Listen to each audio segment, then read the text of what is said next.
क्या आपने कभी यह सुना है कि शुक्र प्रदोष व्रत की एक ऐसी दिव्य कथा है जिसे सुनने मात्र से जीवन के समस्त पाप और दुख स्वयं नष्ट हो जाते हों?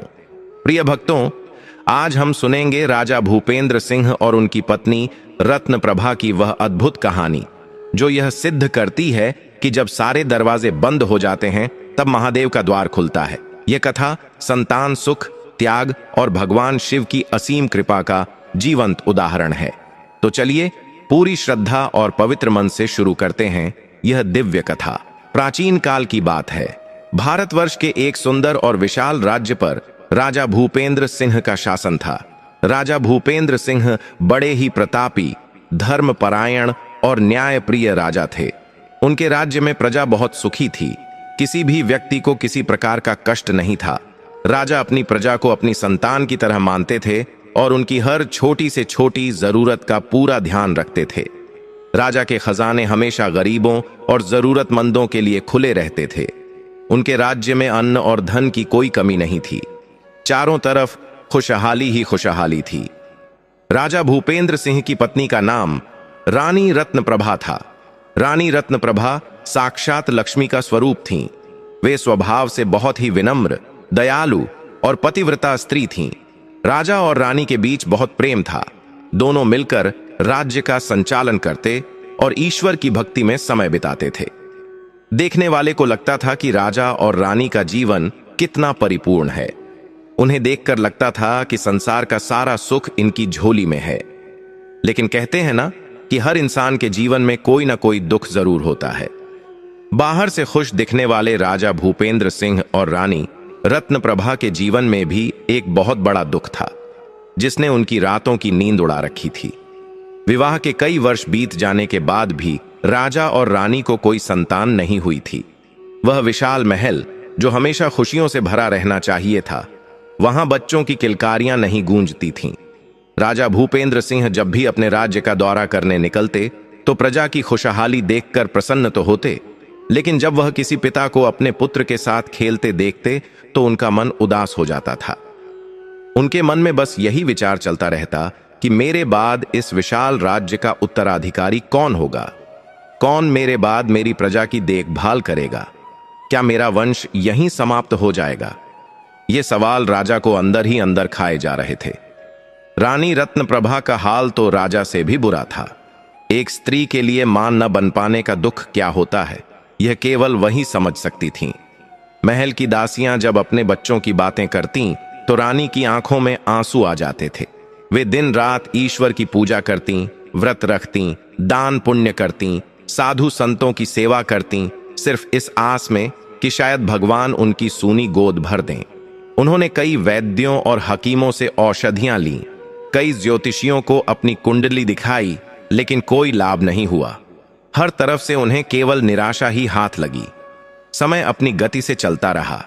राजा और रानी की उम्र धीरे धीरे ढलने लगी थी, लेकिन आंगन अब भी सूना था। राज्य के मंत्री और सभासद भी अब दबी जुबान में बातें करने लगे थे। वे आपस में चर्चा करते कि अगर राजा को पुत्र नहीं हुआ तो यह राज्य अनाथ हो जाएगा। पड़ोसी राज्य के राजा इस मौके की तलाश में थे कि कब यह सिंहासन खाली हो और वे उस पर कब्जा कर लें। यह चिंता मंत्रियों को सता रही थी। एक दिन शाम का समय था। राजा भूपेंद्र सिंह अपने महल के बगीचे में अकेले बैठे थे। उनका चेहरा मुरझाया हुआ था। तभी वहां उनके महामंत्री आए। महामंत्री ने राजा को प्रणाम किया और संकोच करते हुए बोले, महाराज, अगर आप आज्ञा दें तो मैं कुछ कहना चाहता हूं। राजा ने गंभीर स्वर में कहा, कहो महामंत्री, क्या बात है? महामंत्री ने सिर झुकाकर कहा, महाराज, प्रजा अब चिंतित होने लगी है। आपका कोई उत्तराधिकारी नहीं है। राज्य के भविष्य को लेकर सभी के मन में डर बैठ गया है। आप तो जानते हैं कि बिना वारिस के राज्य सुरक्षित नहीं रह सकता। प्रजा चाहती है कि आप इस समस्या का कोई समाधान निकालें।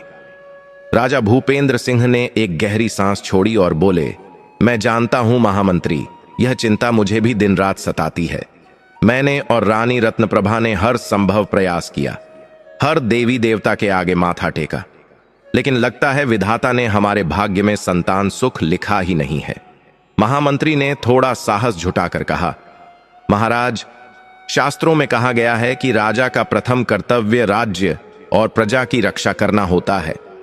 वंश को आगे बढ़ाने के लिए राजा को अगर कठोर निर्णय भी लेना पड़े तो लेना चाहिए। अगर महारानी रत्नप्रभा से संतान नहीं हो पा रही है तो प्रजा के हित के लिए आपको दूसरा विवाह कर लेना चाहिए। यह सुनकर राजा चौंक गए। उन्होंने कभी सपने में भी रानी रत्नप्रभा के अलावा किसी और स्त्री के बारे में नहीं सोचा था। रानी से वे अगाध प्रेम करते थे। उन्होंने महामंत्री को तुरंत कोई जवाब नहीं दिया, लेकिन महामंत्री की बात उनके दिमाग में घर कर गई। क्या राज्य के लिए दूसरा विवाह करना ही एकमात्र रास्ता है? क्या मुझे रानी रत्नप्रभा को यह दुख देना चाहिए? राजा इसी उधेड़बुन में पूरी रात सो नहीं सके। अगली सुबह राजा भूपेंद्र सिंह रानी रत्नप्रभा के कक्ष में गए। रानी पूजा करके अभी उठी ही थीं। राजा को उदास देखकर रानी ने पूछा, स्वामी, आज आप इतने चिंतित क्यों लग रहे हैं? क्या राज्य में कोई समस्या है? राजा ने रानी के पास बैठकर उनके हाथों को अपने हाथों में लिया और भारी मन से बोले, रत्नप्रभा, समस्या राज्य की नहीं, हमारे वंश की है। कल महामंत्री ने मुझसे कहा कि प्रजा राज्य के भविष्य को लेकर चिंतित है। वे चाहते हैं कि राज्य को एक उत्तराधिकारी मिले, और तुम तो जानती हो कि हम संतान सुख से वंचित हैं। रानी रत्नप्रभा समझदार थीं। वह राजा की दुविधा को समझ गईं। उनकी आंखों में आंसू आ गए, लेकिन उन्होंने अपने आंसुओं को रोका। उन्होंने कांपती आवाज में पूछा, तो क्या महामंत्री जी ने आपको दूसरे विवाह का सुझाव दिया है? राजा ने सिर झुका लिया। उनकी चुप्पी ने रानी को सब कुछ बता दिया। रानी रत्नप्रभा का दिल टूट गया, लेकिन वह एक रानी थीं और जानती थीं कि राजा का धर्म सबसे ऊपर होता है। उन्होंने पत्थर का कलेजा करके कहा, स्वामी, अगर प्रजा के हित के लिए और वंश को आगे बढ़ाने के लिए यही एकमात्र मार्ग है तो आपको दूसरा विवाह कर लेना चाहिए। मैं अपनी सौतन को अपनी छोटी बहन मानकर रहूंगी। मेरे भाग्य में जो लिखा था वह मुझे मिल गया, लेकिन इस राज्य को अनाथ नहीं छोड़ा जा सकता। रानी के मुख से यह बात सुनकर राजा की आंखों में भी आंसू आ गए। उन्होंने सोचा भी नहीं था कि रत्नप्रभा इतना बड़ा त्याग करने को तैयार हो जाएंगी, लेकिन होनी को कौन टाल सकता था। राजा भूपेंद्र सिंह ने भारी मन से दूसरे विवाह के लिए सहमति दे दी। राज्य में घोषणा करवा दी गई कि राजा भूपेंद्र सिंह दूसरा विवाह करेंगे। मंत्रियों ने राजा के लिए एक सुंदर और युवा कन्या की खोज शुरू कर दी। जल्द ही पड़ोसी राज्य की एक राजकुमारी से राजा का विवाह तय हो गया। उस राजकुमारी का रूप तो बहुत सुंदर था, लेकिन स्वभाव में वह रानी रत्नप्रभा के बिल्कुल विपरीत थी। खैर, विवाह की तैयारियां जोर शोर से शुरू हो गईं। पूरे राज्य को सजाया गया। हर तरफ खुशियां मनाई जाने लगीं, लेकिन महल के एक कोने में रानी रत्नप्रभा अपने आंसुओं को पीकर अपने पति के दूसरे विवाह की तैयारियों को देख रही थीं। उन्हें क्या पता था कि यह दूसरा विवाह उनके जीवन में दुखों का पहाड़ लेकर आने वाला है। विवाह संपन्न हुआ। नई रानी पालकी में बैठकर महल में आई। राजा भूपेंद्र सिंह नई रानी के रूप लावण्य में खो गए। धीरे धीरे राजा का ध्यान रानी रत्नप्रभा से हटने लगा। नई रानी के आते ही महल का माहौल बदलने लगा। राजा अब अपना ज्यादा समय नई रानी के साथ बिताने लगे। रानी रत्नप्रभा अब अपने कक्ष में अकेली रहती, महादेव की पूजा करती और अपने दुर्भाग्य पर आंसू बहाती। कुछ समय बीता और वह घड़ी आई जिसका सबको इंतजार था। नई रानी गर्भवती हुई। यह समाचार सुनते ही पूरे राज्य में उत्सव मनाया गया। राजा भूपेंद्र सिंह की खुशी का ठिकाना न रहा। उनकी वर्षों पुरानी मुराद पूरी होने वाली थी। राजा ने गरीबों को खूब दान दिया, मंदिरों में विशेष पूजा करवाई। नई रानी का मान सम्मान महल में और भी बढ़ गया। दास दासियां हर समय नई रानी की सेवा में लगे रहते। लेकिन दूसरी तरफ इस खुशखबरी ने रानी रत्नप्रभा के अस्तित्व को और भी धूमिल कर दिया। अब उनकी तरफ किसी का ध्यान नहीं जाता था। राजा भी अब महीनों तक उनसे मिलने नहीं आते थे। रानी रत्नप्रभा को लगने लगा कि अब इस महल में उनका कोई स्थान नहीं है। लेकिन विधाता की लीला बड़ी विचित्र होती है। जिस समय नई रानी गर्भवती हुई, उसी समय भगवान शिव की कृपा से इतने वर्षों बाद रानी रत्नप्रभा ने भी गर्भ धारण किया। यह एक चमत्कार से कम नहीं था। वर्षों से सूखी पड़ी धरती पर जैसे अचानक बारिश हो गई हो। रानी रत्नप्रभा को जब यह एहसास हुआ तो उनकी खुशी का ठिकाना न रहा। वह दौड़कर राजा को यह खुशखबरी देने जाना चाहती थीं। वह बताना चाहती थीं कि स्वामी, महादेव ने हमारी सुन ली है। मैं भी आपको संतान सुख देने वाली हूं। लेकिन नियति ने उनके लिए कुछ और ही सोच रखा था। रानी रत्नप्रभा नई रानी और राजा के पास पहुंची। राजा अपनी नई रानी के साथ बैठे हंस हंस कर बातें कर रहे थे। रत्नप्रभा को देखकर नई रानी के चेहरे का रंग उड़ गया। उसने राजा के कान में कुछ कहा जिससे राजा का चेहरा क्रोध से लाल हो गया। इससे पहले कि रानी रत्नप्रभा कुछ बोल पाती, राजा ने कड़े शब्दों में पूछा, रत्नप्रभा, तुम यहां बिना बुलाए क्यों आई हो? रानी ने सहमते हुए कहा, महाराज, मैं आपको एक शुभ समाचार देने आई हूं। भगवान शिव की कृपा से मैं भी। अभी रानी अपनी बात पूरी भी नहीं कर पाई थी कि नई रानी बीच में ही बोल पड़ी, महाराज, यह झूठ बोल रही है। इतने वर्षों तक जिसे संतान नहीं हुई, वह अब मेरे गर्भवती होते ही कैसे गर्भवती हो सकती है? यह जरूर कोई षड्यंत्र कर रही है मेरी संतान को नुकसान पहुंचाने का। यह मुझसे जलती है। राजा, जो नई रानी के प्रेम में पूरी तरह अंधे हो चुके थे, उन्होंने रत्नप्रभा की एक न सुनी। उन्होंने बिना जांच पड़ताल किए, बिना सत्य जाने, क्रोध में आकर एक ऐसा फैसला लिया जिसने रानी रत्नप्रभा की दुनिया उजाड़ दी। राजा ने चिल्लाकर कहा, रत्नप्रभा, मुझे तुमसे यह उम्मीद नहीं थी। तुम ईर्ष्या में इतनी गिर जाओगी। मेरी नजरों से दूर हो जाओ। मैं तुम्हें इस महल से और इस राज्य से निष्कासित करता हूं। निकल जाओ यहां से। रानी रत्नप्रभा सन्न रह गईं। उन्हें अपने कानों पर विश्वास नहीं हुआ। जिस पति के लिए उन्होंने दूसरा विवाह करवाया, आज वही पति उन्हें बिना किसी दोष के घर से निकाल रहा है। वह गिड़गिड़ाईं, महाराज, मेरा विश्वास कीजिए, मैं सच कह रही हूं। मेरे गर्भ में आपकी ही संतान है। लेकिन राजा ने उनकी एक न सुनी और सैनिकों को आदेश दिया कि इन्हें अभी इसी वक्त राज्य की सीमा से बाहर घने जंगल में छोड़ आओ। सैनिकों ने राजा की आज्ञा का पालन किया। गर्भवती रानी रत्नप्रभा को, जिनके पैरों में कभी कांटा भी नहीं चुभा था, उन्हें धक्के मारकर महल से निकाल दिया गया और भयानक जंगल में बेसहारा छोड़ दिया गया। सैनिकों के घोड़ों की टाप अब दूर जा चुकी थी। धूल का गुब्बार बैठ चुका था और जंगल में एक भयानक सन्नाटा छा गया था। रानी रत्नप्रभा, जो कुछ ही देर पहले तक राजमहल के रेशमी बिस्तरों पर सोया करती थीं, अब इस निर्जन और डरावने जंगल के बीच अकेली खड़ी थीं। उनके चारों तरफ विशालकाय पेड़ थे, जिनकी डालियां आकाश को छू रही थीं और झाड़ियां इतनी घनी थीं कि सूरज की रोशनी भी मुश्किल से जमीन तक पहुंच पा रही थी। रानी की आंखों से आंसुओं की धारा रुकने का नाम नहीं ले रही थी। वह बार बार पीछे मुड़कर उस रास्ते को देख रही थीं, जहां से उनके पति के सैनिक उन्हें छोड़कर गए थे। उन्हें अब भी विश्वास नहीं हो रहा था कि उनके साथ यह सब क्या हो गया। जिस राजा को उन्होंने परमेश्वर माना, जिसके लिए उन्होंने अपना सुहाग तक बांट लिया, उसी राजा ने आज उन्हें कुलटा कहकर घर से निकाल दिया। रानी रत्नप्रभा ने अपने पेट पर हाथ रखा। उनके गर्भ में पल रहा शिशु शायद अपनी मां की घबराहट को महसूस कर रहा था। रानी ने खुद को संभाला। उन्होंने सोचा, अगर मैं यहां खड़ी रही और रोती रही तो जंगली जानवर मुझे खा जाएंगे। मुझे अपने लिए नहीं तो अपनी अजन्मी संतान के लिए जीना होगा। इस बच्चे का क्या दोष है? यह तो अभी इस दुनिया में आया भी नहीं है। यह सोचकर रानी ने अपने आंसू पोंछे और अनजाने रास्ते पर आगे बढ़ना शुरू किया। जंगल का रास्ता बहुत कठिन था। रानी रत्नप्रभा ने राजसी वस्त्र और आभूषण पहने हुए थे, जो अब उनके लिए मुसीबत बन गए थे। उनकी साड़ी झाड़ियों में फंसकर फट रही थी। उनके कोमल पैरों में, जिन्होंने कभी मखमल के अलावा जमीन को नहीं छुआ था, अब नुकीले पत्थर और कांटे चुभ रहे थे। हर कदम पर उन्हें असहनीय पीड़ा हो रही थी। पैरों से खून रिसने लगा था, लेकिन वह रुक नहीं सकती थीं। जंगल में तरह तरह की डरावनी आवाजें आ रही थीं। कभी किसी जानवर के गुर्राने की आवाज, तो कभी सूखे पत्तों के सरसराने की आवाज।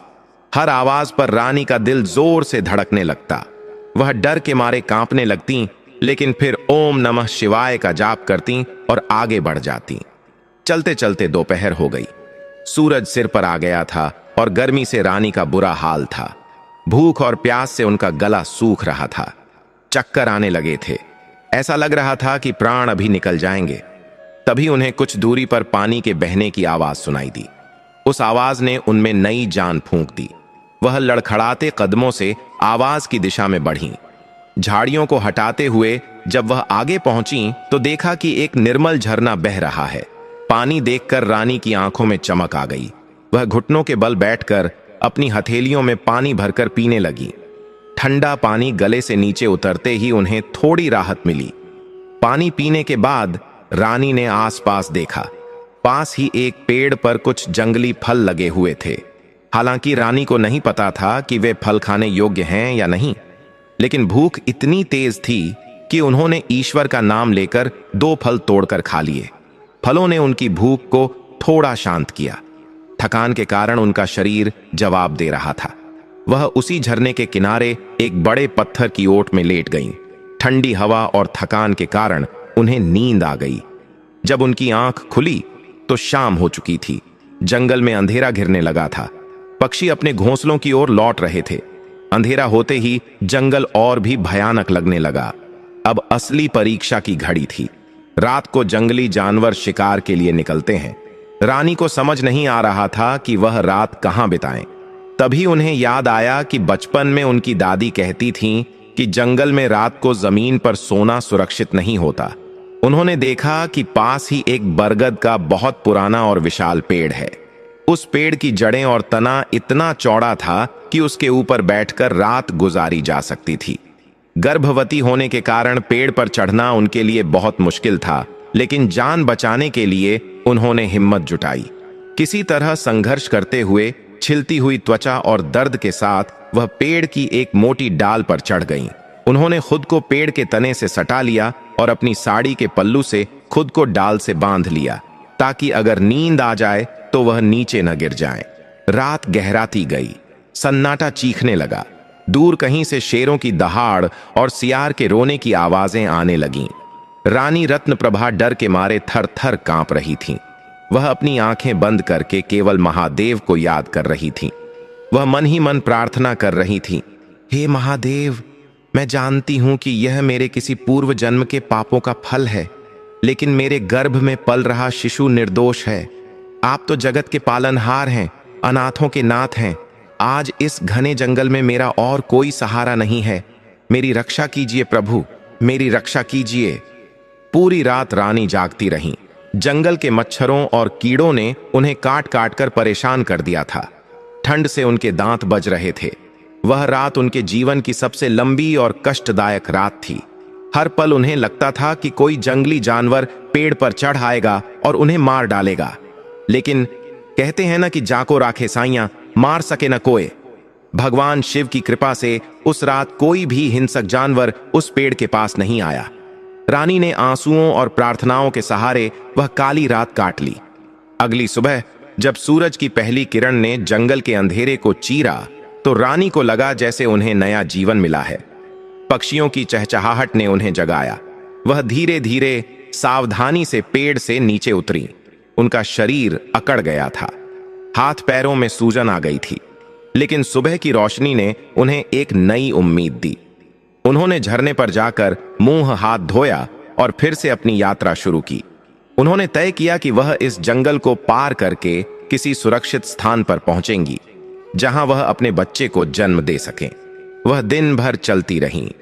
कई बार वह ठोकर खाकर गिरीं, उनके घुटने छिल गए, लेकिन वह उठीं और फिर चलने लगीं। चलते चलते उन्हें जंगल के बीच एक पगडंडी दिखाई दी। पगडंडी देखकर उन्हें लगा कि जरूर यह रास्ता किसी इंसानी बस्ती या आश्रम की ओर जाता होगा। वह उस पगडंडी पर चलने लगीं। कुछ ही दूर चलने पर उन्हें घंटियों की मधुर ध्वनि सुनाई दी। साथ ही हवन के धुएं की पवित्र सुगंध भी हवा में तैरती हुई आई। रानी के कदमों में तेजी आ गई। थोड़ा और आगे जाने पर उन्हें एक तपोवन दिखाई दिया। वहां कई छोटी छोटी कुटिया बनी हुई थीं। गायें चर रही थीं और कुछ आर्षि मुनि वेदों का पाठ कर रहे थे। यह दृश्य देखकर रानी रत्नप्रभा को लगा जैसे वह स्वर्ग में आ गई हो। उनकी आंखों से खुशी के आंसू बहने लगे। उन्हें समझ आ गया कि महादेव ने उनकी प्रार्थना सुन ली है और उन्हें शरण मिल गई है। यह आश्रम महर्षि शांडिल्य का था। महर्षि शांडिल्य एक बहुत ही ज्ञानी और तपस्वी आर्षि थे। उनकी ख्याति दूर दूर तक फैली हुई थी।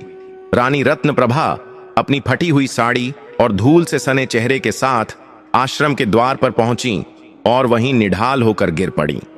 आश्रम के कुछ शिष्यों ने जब एक स्त्री को द्वार पर गिरते देखा तो वे दौड़कर वहां आए। उन्होंने देखा कि यह स्त्री कुलीन लगती है, लेकिन इसकी हालत बहुत खराब है और यह गर्भवती भी है। शिष्यों ने तुरंत जाकर महर्षि शांडिल्य को सूचना दी। महर्षि अपनी कुटिया से बाहर आए। उन्होंने शिष्यों को आदेश दिया कि इस देवी को आदरपूर्वक अंदर लाया जाए और इन्हें जल और भोजन दिया जाए। अर्षिपत्नी और आश्रम की अन्य महिलाओं ने रानी की सेवा की। उन्हें होश में लाया गया। उनके घावों पर जड़ी बूटियों का लेप लगाया गया और उन्हें पौष्टिक भोजन कराया गया। जब रानी की हालत में कुछ सुधार आया तो महर्षि शांडिल्य उनके पास आए। रानी ने उठकर उन्हें प्रणाम करने की कोशिश की, लेकिन महर्षि ने उन्हें रोक दिया। महर्षि ने अपनी दिव्य दृष्टि से रानी के चेहरे को देखा और बोले, बेटी, तुम्हें डरने की कोई आवश्यकता नहीं है। यह तपोवन है, यहां कोई भी जीव सुरक्षित रहता है। तुम्हारे चेहरे का तेज और तुम्हारे वस्त्र बता रहे हैं कि तुम किसी साधारण कुल से नहीं हो। तुम किसी राजघराने की स्त्री लगती हो। बताओ बेटी, तुम कौन हो और इस अवस्था में इस बीहड़ जंगल में अकेली क्यों भटक रही हो? रानी रत्नप्रभा की आंखों में फिर से आंसू भर आए। उन्होंने सोचा कि क्या उन्हें अपनी पहचान बतानी चाहिए। अगर राजा को पता चला कि वह यहां हैं, तो कहीं वह आर्ष को दंड न दें। लेकिन फिर उन्होंने सोचा कि झूठ बोलना पाप होगा, और वह भी एक आर्ष से। उन्होंने रोते हुए अपनी पूरी व्यथा महर्षि को सुना दी। कैसे वह राजा भूपेंद्र सिंह की पत्नी है, कैसे उनका त्याग किया गया और कैसे नई रानी के षड्यंत्र का वह शिकार हुई। रानी की दुखभरी कहानी सुनकर वहां मौजूद सभी की आंखें नम हो गईं। आर्ष पत्नी ने रानी को गले लगा लिया। महर्षि शांडिल्य गंभीर हो गए। उन्होंने थोड़ी देर ध्यान मग्न होकर कुछ सोचा और फिर बोले, बेटी रत्नप्रभा, नियति का खेल बड़ा विचित्र होता है। जो हुआ वह बहुत अन्यायपूर्ण था, लेकिन इसमें भी ईश्वर का कोई न कोई संकेत अवश्य छुपा होगा। तुम एक पतिव्रता स्त्री हो और महादेव की भक्त हो। यह आश्रम आज से तुम्हारा घर है। तुम यहां निर्भय होकर रहो। तुम्हें और तुम्हारी संतान को यहां किसी प्रकार का कष्ट नहीं होगा। तुम अपनी संतान को जन्म दो और उसे योग्य बनाओ। महर्षि के वचन सुनकर रानी रत्नप्रभा को ऐसा लगा जैसे तपती धूप में उन्हें शीतल छाया मिल गई हो। उन्होंने महर्षि के चरणों में सिर रख दिया। महर्षि ने उन्हें आशीर्वाद दिया, सौभाग्यवती भव, तुम्हारा पुत्र तेजस्वी होगा। उस दिन से रानी रत्नप्रभा आश्रम में ही रहने लगी। उन्होंने अपने राजसी वस्त्र और आभूषण त्याग दिए और तपस्विनी के वेश में रहने लगीं। वह सुबह जल्दी उठती, आश्रम की साफ सफाई करती, गायों की सेवा करती, फूलों को चुनती और आर्षपत्नी के कार्यों में हाथ बटाती। खाली समय में वह भगवान शिव की आराधना में लीन रहती। आश्रम का शांत और पवित्र वातावरण उनके घायल मन पर मरहम का काम कर रहा था। जंगल के कंदमूल और सात्विक भोजन से उनका स्वास्थ्य भी सुधरने लगा। धीरे धीरे समय बीतता गया। रानी का गर्भ बढ़ने लगा। वह अक्सर अपने पेट पर हाथ फेरकर अपने बच्चे से बातें करती। वह कहती, हे पुत्र, तुम्हें बहुत शक्तिशाली बनना होगा। तुम्हें अपने पिता के सामने यह सिद्ध करना होगा कि तुम्हारी मां निर्दोष थी। तुम्हें उस अन्याय का प्रतिशोध लेना होगा जो हमारे साथ हुआ है। रानी अपने बच्चे को गर्भ में ही वीरता और धर्म की कहानियां सुनाती। वह रामायण और महाभारत के प्रसंग सुनाती ताकि बच्चे पर अच्छे संस्कार पड़े। उधर महल में राजा भूपेंद्र सिंह अपनी नई रानी के मोहपाश में पूरी तरह बंधे हुए थे। नई रानी ने धीरे धीरे महल पर अपना पूरा अधिकार जमा लिया था।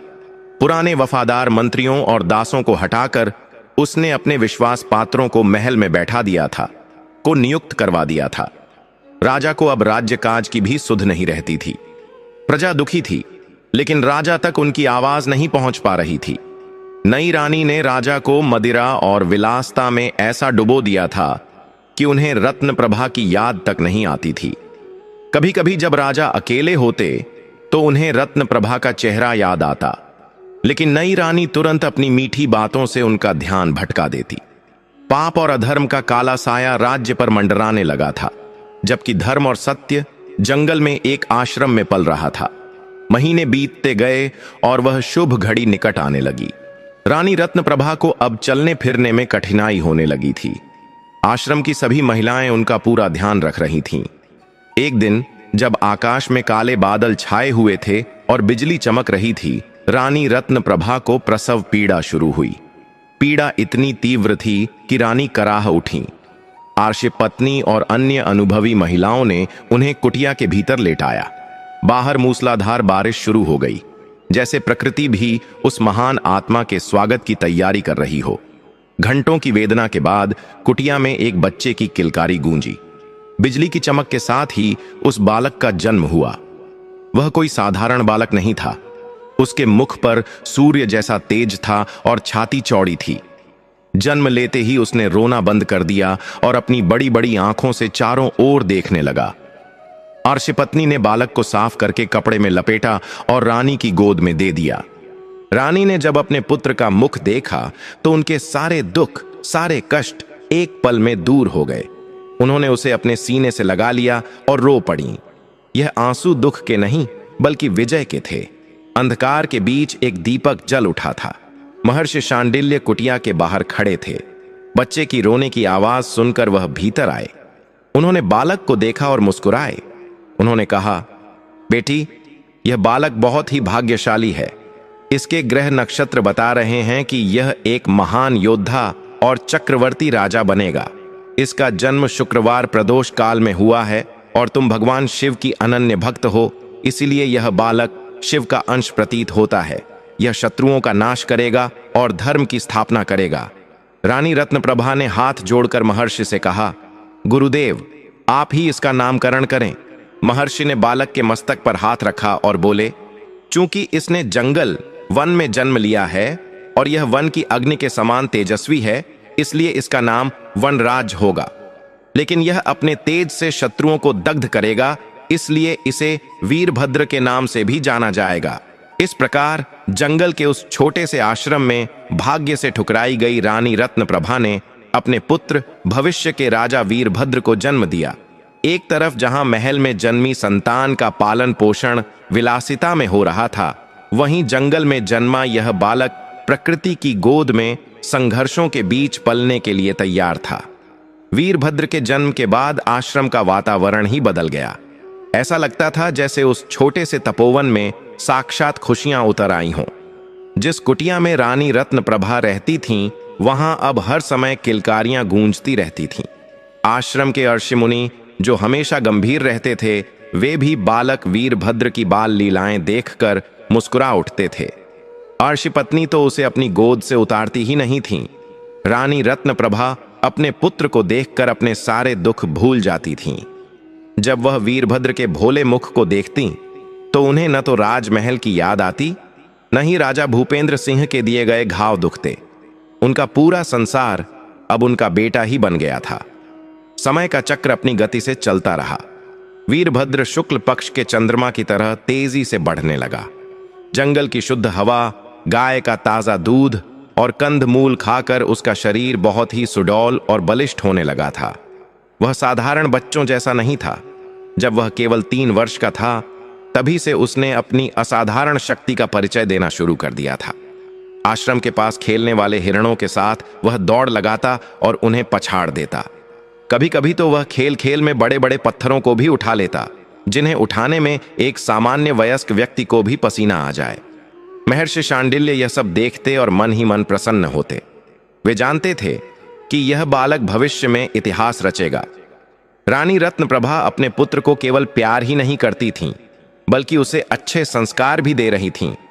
वह रोज सुबह वीरभद्र को उठाती, उसे नहला धुलाकर भगवान शिव की पूजा में बैठाती। वह उसे बचपन से ही यह सिखा रही थीं कि जीवन में शक्ति से ज्यादा भक्ति का महत्व होता है। वह उसे बताती कि धर्म क्या है, सत्य क्या है और न्याय क्या है। वीरभद्र बड़े ध्यान से अपनी मां की बातें सुनता। उसकी आंखों में एक अजीब सी चमक थी, जो बताती थी कि वह हर बात को गहराई से समझ रहा है।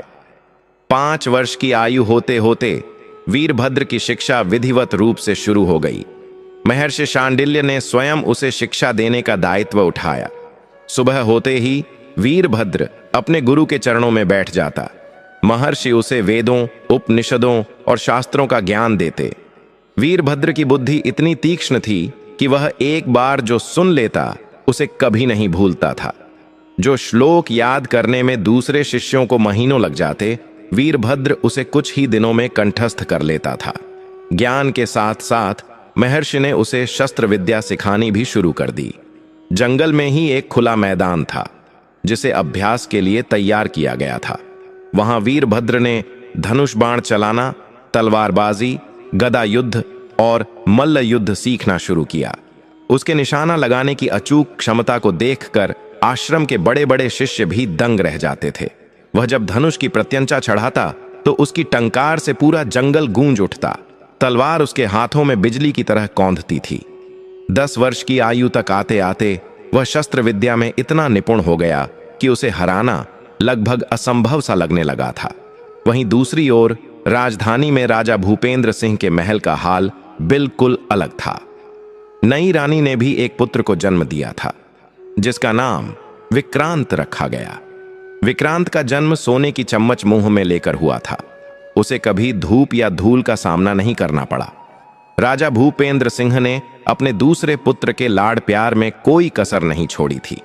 विक्रांत के इशारे पर दास दासियां दौड़ पड़ती थीं। अत्यधिक लाड़ प्यार ने विक्रांत को जिद्दी और अहंकारी बना दिया था। वह बात बात पर सेवकों को मारता, बड़ों का अपमान करता और अपनी मनमानी करता। राजा भूपेंद्र सिंह कभी कभी विक्रांत के व्यवहार को देखकर चिंतित होते, लेकिन नई रानी तुरंत अपने बेटे का बचाव कर लेती। वह कहती, महाराज, यह तो अभी बच्चा है और फिर यह राजकुमार है। राजकुमारों में थोड़ा रोब और गुस्सा तो होना ही चाहिए। राजा चुप हो जाते। महल में शिक्षा के लिए बड़े बड़े गुरु बुलाए गए, लेकिन विक्रांत का मन पढ़ाई में कम और खेल कूद व शरारतों में ज्यादा लगता था। वह शारीरिक रूप से तो बढ़ रहा था, लेकिन मानसिक और आत्मिक रूप से वह बहुत बौना था। उसके अंदर न तो धर्म का ज्ञान था, न ही प्रजा के प्रति कोई दया भाव। समय का पहिया घूमता रहा। अब वीरभद्र और विक्रांत दोनों 15-16 वर्ष के किशोर हो चुके थे। जंगल में पल रहा वीरभद्र एक तेजस्वी सूर्य की भांति चमक रहा था, जबकि महल में पल रहा विक्रांत एक बुझते हुए दिए की तरह था जिसमें केवल धुएं का अहंकार था। एक दिन की बात है। सावन का महीना था और जंगल में हरियाली छाई हुई थी। वीरभद्र जंगल में लकड़ियां इकट्ठी करने गया हुआ था। तभी उसे एक भयानक दहाड़ सुनाई दी। यह दहाड़ किसी शेर की थी। इसके तुरंत बाद उसे किसी के चीखने की आवाज आई, बचाओ बचाओ। वीरभद्र ने तुरंत लकड़ियों का गट्ठर वहीं फेंका और आवाज की दिशा में दौड़ पड़ा। वहां पहुंचकर उसने देखा कि एक विशालकाय आदमखोर शेर ने आश्रम की एक गाय को घेर रखा है। गाय अपने बछड़े को बचाने के लिए रंभा रही थी, लेकिन शेर उस पर झपटने ही वाला था। पास ही कुछ अर्षि कुमार डरे हुए खड़े थे, जिनके पास कोई हथियार नहीं था। वीरभद्र ने आव देखा न ताव। वह बिजली की गति से शेर और गाय के बीच में कूद पड़ा। उसके पास उस समय कोई तलवार या धनुष नहीं था। उसके पास केवल उसकी भुजाओं का बल था। शेर अपने शिकार के बीच में बाधा देखकर गुर्राया और पूरी ताकत से वीरभद्र पर झपटा। देखने वाले आर्षि कुमार डर के मारे आंखें बंद कर गए, लेकिन अगले ही पल एक चमत्कार हुआ। वीरभद्र ने शेर के दोनों अगले पंजों को हवा में ही पकड़ लिया और पूरी ताकत लगाकर उसे पीछे धकेल दिया। शेर भी हैरान रह गया कि एक मानव बालक में इतनी शक्ति कहां से आई। शेर ने दोबारा हमला किया, लेकिन इस बार वीरभद्र ने एक दांव लगाया और शेर को जमीन पर पटक दिया। इसके बाद वीरभद्र और शेर के बीच मल्ल युद्ध शुरू हो गया। जंगल के जानवर भी सहम कर यह दृश्य देख रहे थे। वीरभद्र ने अपनी लोहे जैसी मुट्ठियों से शेर के मस्तक पर प्रहार किया। शेर दर्द से बिलबिला उठा। अंत में वीरभद्र ने शेर को उठाकर दूर झाड़ियों में फेंक दिया और गरज कर कहा, भाग जा यहां से। अगर दोबारा इस आश्रम की सीमा में दिखाई दिया तो तेरा अंत निश्चित है। शेर अपनी जान बचाकर वहां से भाग खड़ा हुआ। आर्षि कुमारों ने वीरभद्र की जय जयकार शुरू कर दी। उन्होंने आश्रम में जाकर सबको यह बात बताई। जब रानी रत्न प्रभा ने यह सुना तो उनका सीना गर्व से चौड़ा हो गया, लेकिन साथ ही एक मां होने के नाते उनका मन डर भी गया। वह दौड़कर वीरभद्र के पास गईं और उसके शरीर पर घाव देखने लगीं। वीरभद्र ने हंसते हुए कहा, मां, मुझे कुछ नहीं हुआ, यह तो बस एक खेल था। महादेव की कृपा से मुझे खरोंच तक नहीं आई। महर्षि शांडिल्य वहां आए और उन्होंने वीरभद्र को गले लगा लिया। उन्होंने कहा, पुत्र, आज तुमने सिद्ध कर दिया कि तुम केवल शस्त्र विद्या में ही नहीं बल्कि साहस में भी अद्वितीय हो। तुम निर्बलों के रक्षक हो। उसी रात जब वीरभद्र सो रहा था, रानी रत्नप्रभा उसके पास बैठी थीं। उनकी आंखों में नींद नहीं थी। वह सोच रही थीं कि उनका पुत्र अब युवा हो रहा है। वह इतना वीर और गुणवान है, फिर भी उसे इस जंगल में गुमनामी का जीवन जीना पड़ रहा है। क्या उसे कभी उसका अधिकार मिलेगा? क्या वह कभी जान पाएगा कि उसका पिता एक राजा है? अगले दिन शुक्रवार था। रानी रत्नप्रभा हर शुक्रवार को प्रदोष व्रत रखती थीं। यह व्रत भगवान शिव और माता पार्वती को समर्पित होता है, विशेषकर जब प्रदोष काल, सूर्यास्त का समय शुक्रवार को पड़े। इसे शुक्र प्रदोष कहते हैं। मान्यता है कि इस व्रत को करने से शत्रुओं का नाश होता है, सौभाग्य की प्राप्ति होती है और जीवन के सभी कष्ट दूर होते हैं। रानी रत्नप्रभा ने वीरभद्र के जन्म से पहले ही यह व्रत शुरू कर दिया था और वह नियम से इसका पालन करती थीं। शाम के समय जब सूरज ढल रहा था, रानी रत्नप्रभा ने स्नान करके स्वच्छ वस्त्र धारण किए।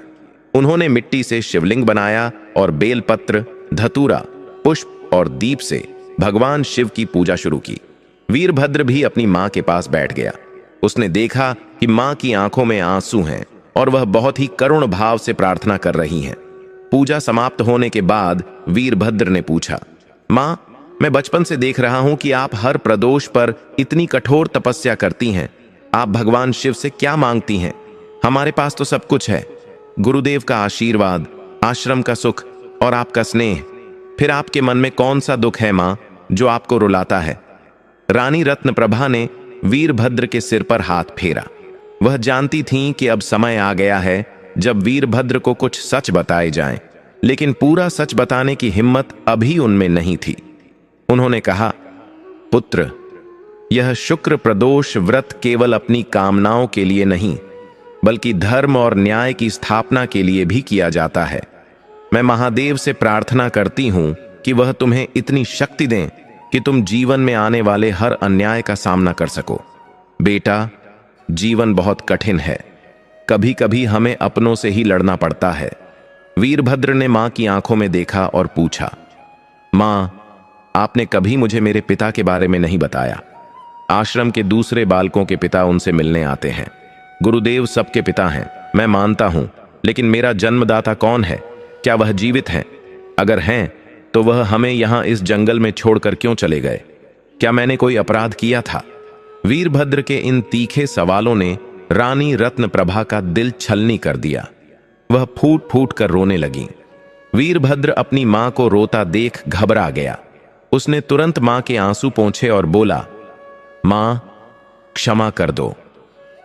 अगर मेरी बातों से तुम्हें दुख हुआ हो तो मैं दोबारा कभी नहीं पूछूंगा। तुम मत रो मां। रानी ने खुद को संभाला। उन्होंने सोचा कि अब वीरभद्र को उसके लक्ष्य की ओर मोड़ना होगा। उन्होंने कहा, नहीं पुत्र, तुम्हारे सवाल उचित हैं। तुम्हारे पिता जीवित हैं और वह एक बहुत बड़े और प्रतापी पुरुष हैं, लेकिन परिस्थितियों ने हमें उनसे दूर कर दिया। समय आने पर तुम्हें सब पता चल जाएगा। अभी तुम्हें केवल एक ही लक्ष्य पर ध्यान देना है, अपने आप को इतना योग्य और शक्तिशाली बनाना कि तुम अपनी मां के अपमान का बदला ले सको और अपना खोया हुआ सम्मान वापस पा सको। याद रखो, तुम्हारा जन्म किसी साधारण कार्य के लिए नहीं हुआ है। तुम महादेव के वरदान हो। वीरभद्र का चेहरा गंभीर हो गया।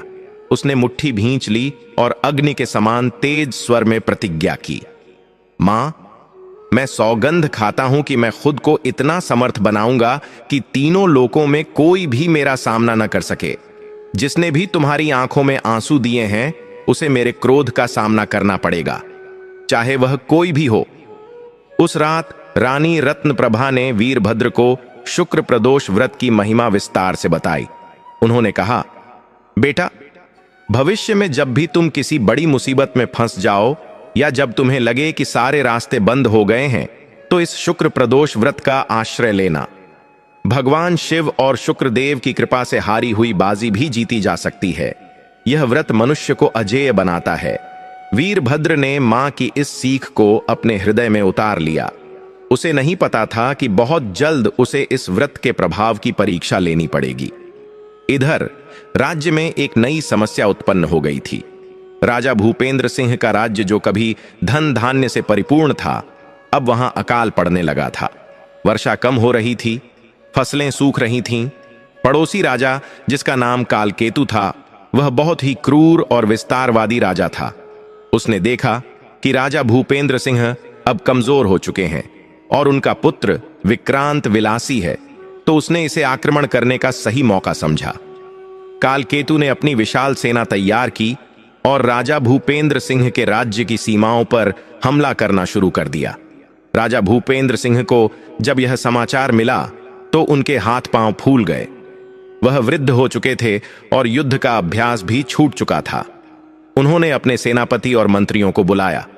सेनापति ने कहा, महाराज, हमारी सेना तैयार तो है, लेकिन कालकेतु की सेना हमसे दोगुनी है और राजकुमार विक्रांत को युद्ध का कोई अनुभव नहीं है।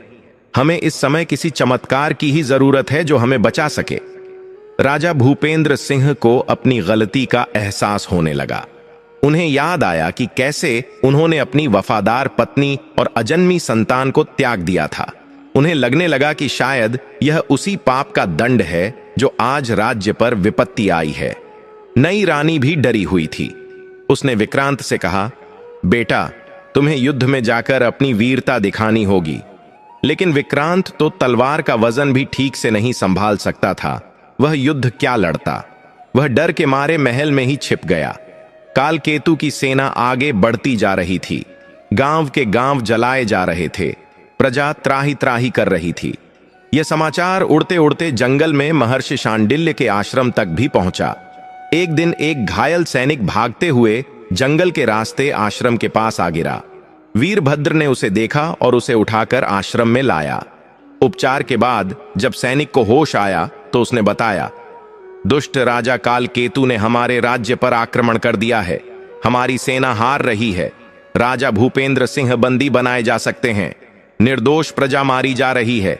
अब इस राज्य को भगवान ही बचा सकते हैं। यह सुनकर वीरभद्र का रक्त खौल उठा। हालांकि उसे नहीं पता था कि जिस राज्य की बात हो रही है वह उसी के पिता का राज्य है। लेकिन एक क्षत्रिय होने के नाते और प्रजा की रक्षा के संस्कार होने के कारण वह शांत नहीं बैठ सकता था।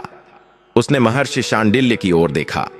महर्षि समझ गए कि वीरभद्र के भीतर का योद्धा अब जाग चुका है।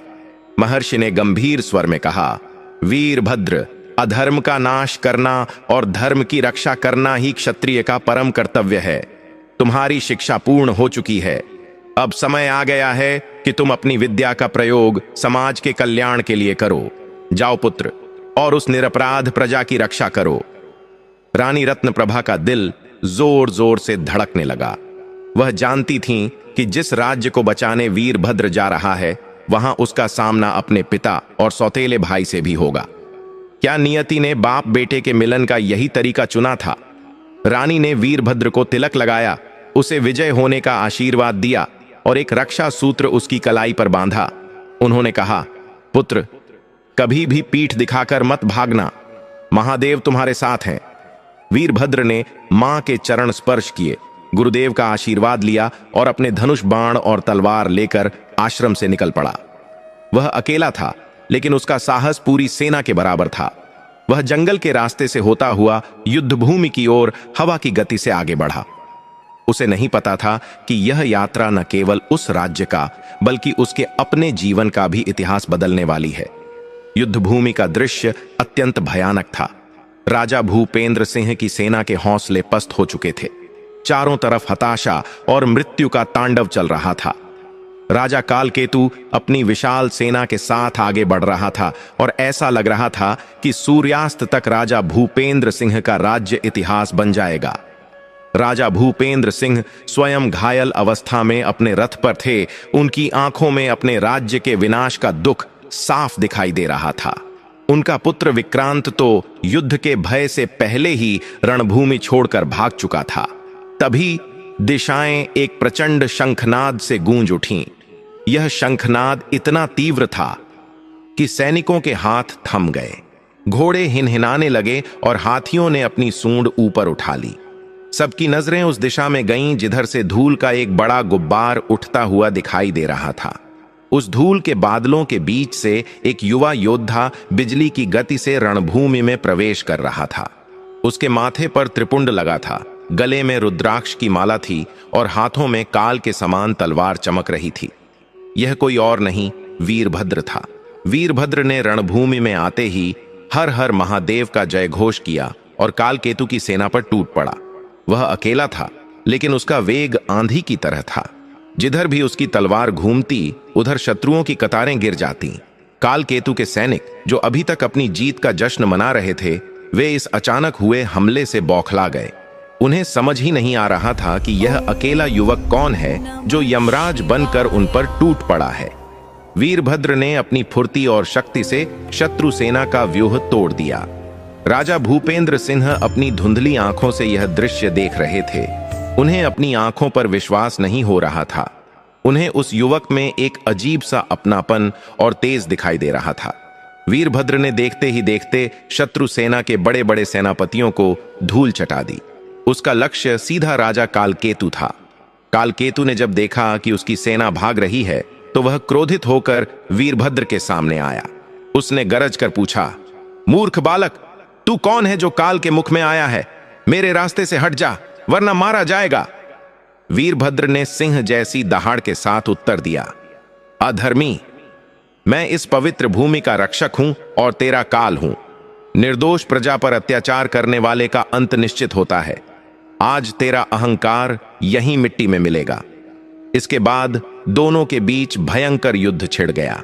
तलवारों की खनखनाहट से आसमान गूंज उठा। कालकेतु अनुभवी योद्धा था, लेकिन वीरभद्र के पास महादेव का आशीर्वाद और गुरु की शिक्षा थी। वीरभद्र ने कालकेतु के हर वार को विफल कर दिया। अंत में वीरभद्र ने एक जोरदार प्रहार करके कालकेतु की तलवार काट दी और उसे अपने रथ से नीचे गिरा दिया। वीरभद्र ने अपनी तलवार कालकेतु की गर्दन पर रख दी। पूरा युद्ध क्षेत्र स्तब्ध रह गया। जिस कालकेतु ने बड़े बड़े राजाओं को हरा दिया था, वह आज एक वनवासी युवक के चरणों में पड़ा था। कालकेतु गिड़गिड़ाने लगा, मुझे क्षमा कर दो, मेरे प्राण बख्श दो। वीरभद्र ने उसे जीवन दान देते हुए कहा, जाओ, मैं तुम्हें मारूंगा नहीं, क्योंकि हमारी संस्कृति निहत्थे पर वार करना नहीं सिखाती। लेकिन याद रखना, आज के बाद कभी इस राज्य की ओर आंख उठाकर भी मत देखना। कालकेतु अपनी जान बचाकर अपनी बची खुची सेना के साथ वहां से भाग गया। युद्ध समाप्त हो चुका था, हार जीत में बदल गई थी। राजा भूपेंद्र सिंह और उनके सैनिक वीरभद्र के चारों ओर इकट्ठे हो गए। राजा भूपेंद्र सिंह रथ से उतरे और लड़खड़ाते हुए वीरभद्र के पास आए। उन्होंने वीरभद्र को गले लगा लिया और बोले, हे वीर युवक, तुम कौन हो? तुम साक्षात देवता बनकर आए और मेरे राज्य की रक्षा की। मैं तुम्हारा ऋणी हूं। मांगो, तुम जो मांगोगे मैं तुम्हें दूंगा। क्या तुम कोई पड़ोसी राजकुमार हो या कोई देवता? वीरभद्र ने राजा के चरण स्पर्श किए और विनम्रता से कहा, महाराज, मैं कोई देवता नहीं हूं। मैं तो इसी राज्य की मिट्टी का एक कण हूं। मैंने जो किया वह मेरा कर्तव्य था। राजा भूपेंद्र सिंह ने कहा, नहीं पुत्र, यह कोई साधारण कार्य नहीं है। तुमने मेरे कुल, मेरे मान और मेरी प्रजा की रक्षा की है। चलो महल चलो, मैं तुम्हें सम्मानित करना चाहता हूं। महल में विजय उत्सव मनाया गया। वीरभद्र का भव्य स्वागत हुआ, लेकिन वीरभद्र की आंखों में न तो जीत का नशा था और न ही महल की चकाचौंध के प्रति कोई आकर्षण। वह तो बस उस पल का इंतजार कर रहा था जब वह सत्य को सबके सामने ला सके। दरबार सजा। राजा भूपेंद्र सिंह सिंहासन पर बैठे। उनके बगल में नई रानी बैठी थीं, जो वीरभद्र के तेज को देखकर डरी हुई थीं। राजकुमार विक्रांत शर्म से सिर झुकाए खड़ा था।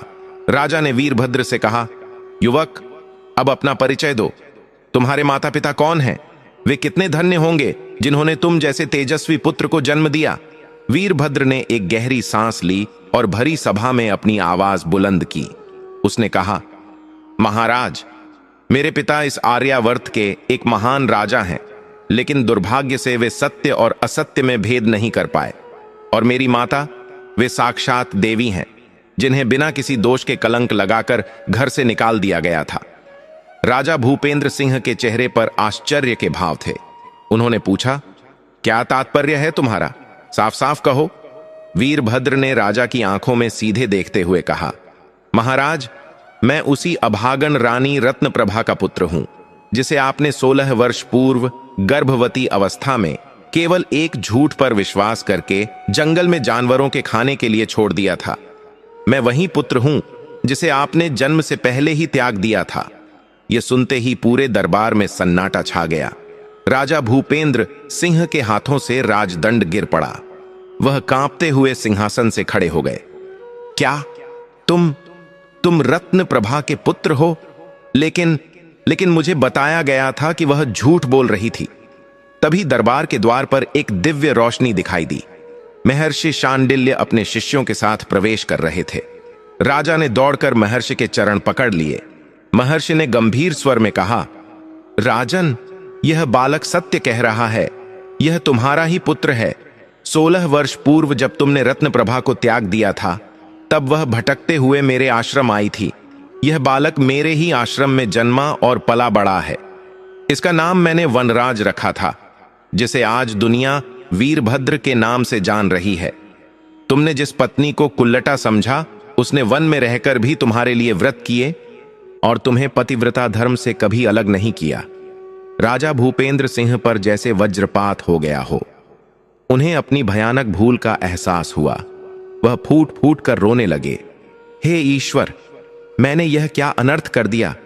मैंने अपनी सती पत्नी और अपने ही अंश के साथ इतना घोर अन्याय किया। मैं नर्क का भागी हूं। राजा का क्रोध अब नई रानी पर फूटा। उन्होंने नई रानी की ओर देखा, जो थर थर कांप रही थी। राजा ने गरज कर कहा, तुम्हारे ईर्ष्या और झूठ के कारण मैंने अपना सब कुछ खो दिया। तुमने मेरे वंश का नाश करने की कोशिश की। राजा ने तलवार खींच ली, लेकिन वीरभद्र ने राजा का हाथ थाम लिया। वीरभद्र ने कहा, पिताजी, रुक जाइए। क्रोध से किए गए निर्णय हमेशा विनाश लाते हैं। जो बीत गया उसे बदला नहीं जा सकता, लेकिन जो बचा है उसे संभाला जा सकता है। मेरी मां आज भी आश्रम में आपकी प्रतीक्षा कर रही हैं। चलिए, उनसे मिलिए। राजा भूपेंद्र सिंह, वीरभद्र और महर्षि शांडिल्य के साथ तुरंत जंगल की ओर चल पड़े। पीछे पीछे मंत्रीगण और प्रजा भी चल पड़ी। जब वे आश्रम पहुंचे तो देखा कि रानी रत्नप्रभा एक पेड़ के नीचे शिवलिंग के सामने ध्यान मग्न बैठी हैं। वह आज भी अपने शुक्र प्रदोष व्रत का पालन कर रही थीं। राजा भूपेंद्र सिंह दौड़कर रानी के चरणों में गिर पड़े। रत्नप्रभा, रत्नप्रभा, मुझे क्षमा कर दो। मैं अपराधी हूं तुम्हारा। मैं अभागा तुम्हें पहचान नहीं पाया। रानी रत्नप्रभा ने आंखें खोली। अपने पति को चरणों में पड़ा देख वह पीछे हट गईं। उन्होंने जल्दी से राजा को उठाया और अपनी आंखों से आंसू पोंछते हुए बोली, स्वामी, आप यह क्या कर रहे हैं? आप मेरे पति हैं, परमेश्वर हैं। चरणों में गिरकर मुझे पाप का भागी मत बनाइए। राजा ने रोते हुए कहा, नहीं रत्नप्रभा, आज मुझे परमेश्वर मत कहो। मैंने तुम्हें जो दुख दिए हैं उसके लिए तो मृत्युदंड भी कम है। देखो, तुम्हारे पुण्य और तपस्या का फल है यह वीरभद्र, जिसने आज मेरे प्राण और मेरे राज्य दोनों की रक्षा की। यह मेरा ही खून है जिसे मैंने ठुकरा दिया था। रानी रत्नप्रभा ने वीरभद्र को अपने पास बुलाया और राजा के हाथ में उसका हाथ देते हुए कहा, स्वामी, जो हुआ वह शायद विधाता का लेख था। मैंने भगवान शिव के शुक्र प्रदोष व्रत का संकल्प लिया था कि मेरा परिवार फिर से एक हो जाए और मेरा पुत्र अपने अधिकार को प्राप्त करे। आज महादेव ने मेरी सुन ली। आप अपने पुत्र को स्वीकार कीजिए, यही मेरी सबसे बड़ी खुशी है। यह दृश्य देखकर वहां मौजूद हर व्यक्ति की आंखें नम हो गईं। पत्थर दिल भी पिघल गए। राजा भूपेंद्र सिंह ने रानी रत्नप्रभा और वीरभद्र को ससम्मान पालकी में बैठाया और गाजे बाजे के साथ महल ले आए। पूरे राज्य में दिवाली जैसा उत्सव मनाया गया। प्रजा अपने असली उत्तराधिकारी को पाकर झूम उठी। महल पहुंचकर राजा ने सबसे पहले नई रानी और विक्रांत को बुलाया। नई रानी को लगा कि उसे मृत्युदंड मिलेगा, लेकिन रानी रत्नप्रभा ने बड़ा दिल दिखाते हुए राजा से कहा, स्वामी, इन्हें क्षमा कर दीजिए। ईर्ष्या स्त्री का सहज स्वभाव है।